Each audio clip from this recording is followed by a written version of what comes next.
أهلا بيكم حلقة جديدة من كورس تعليم التسجيلات الصوتية. في الكورس ده احنا هنعرف مع بعض ازاي نعمل تسجيل صوتي نقي. أول حاجة انك لازم تسجل من خلال الكمبيوتر بتاعك، وده بالتالي انت هتحتاج لهاند فري عشان تعرف تسجل بيها كويس. تاني حاجة واللي بننصح بيها دايما انك تسجل من خلال الموبايل بتاعك عشان الصوت يبقى أكثر نقاء. طيب أول حاجة معانا هنتكلم فيها بقى انك لازم تتدرب على مخارج الحروف بتاعتك، خاصة لو انت بتعمل التسجيل الصوتي بتاعك ده باللغة العربية. لازم مخارج الحروف بتاعتك تكون كويسة عشان تقدر توصّل المعلومة صح للمتعلمين بتوعك.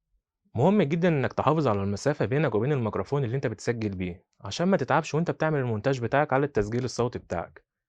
وكمان تستخدم ميكروفونات نوعيتها جيدة جدًا عشان يطلّع صوت أكثر نقاء.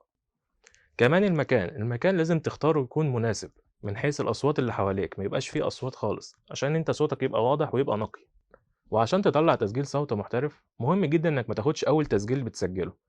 المفروض تسجّل كذا مرّة عشان أول مرّة بتبقى غير تاني مرّة غير تالت مرّة، آخر مرّة أنت هتسجّل فيها هتبقى هي الأفضل. ومهم كمان ما يبقاش في عندك خجل وأنت بتسجّل، لإن ده بيظهر في طبقة صوتك وأنت بتتكلّم. طيب ده هتتغلّب عليها إزاي؟ إنّك توفّر في المكان بتاعك أقل عدد من الناس يكونوا موجودين، وكمان يا ريت تبقى قاعد لوحدك وأنت بتسجّل عشان تقدر تطلّع المعلومة بشكل كويس وبدون خجل. طريقة الإلقاء برضه مهمة، سواء كنت أنت بتوجّه التسجيل بتاعك ده لفئة عمرية مثلًا الأطفال، هتبقى طريقتك للإلقاء غير طريقتك وأنت بتوجّهها لناس كبار. وبكده نكون خلّصنا حلقتنا النهارده، ونشوفكم في حلقات جديدة إن شاء الله.